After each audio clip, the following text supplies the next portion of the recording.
You have an interesting perspective on funding because SurveyMonkey has been profitable from the very beginning. Does that make you any more or less interested in all of these goings-on?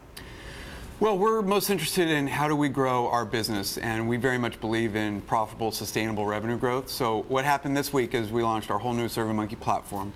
We see it as an opportunity to take the voices of the consumers and the employees that you care about and turn that into actionable data. As you know, Emily, we're all swimming in a sea of data.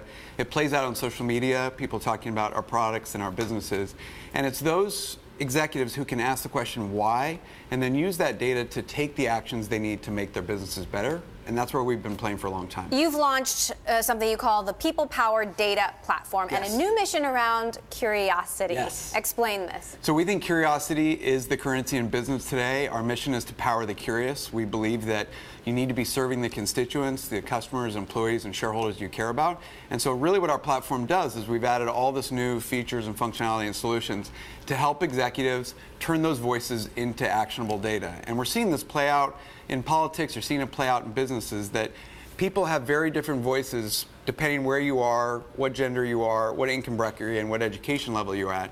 And if you care, if you are asking the questions, if you're curious, those are the people who are executing, they're growing, and they're turning Fortune 500 companies from startups in a quicker time frame than ever. And you're covering the arrogant companies that aren't asking the questions, that aren't listening and being responsive to the market, and they're failing faster than ever. Now, you folks have said SurveyMonkey doesn't need to go public, especially because of the profitability factor.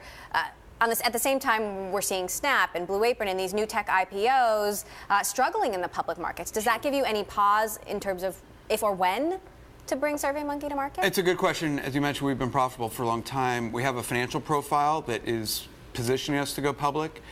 We have an institutional shareholder base, and I'm very much a steward of our employee capital.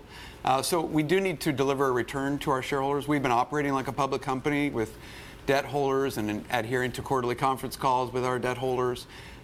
We are positioning ourselves to go public if and when the markets are ready for us.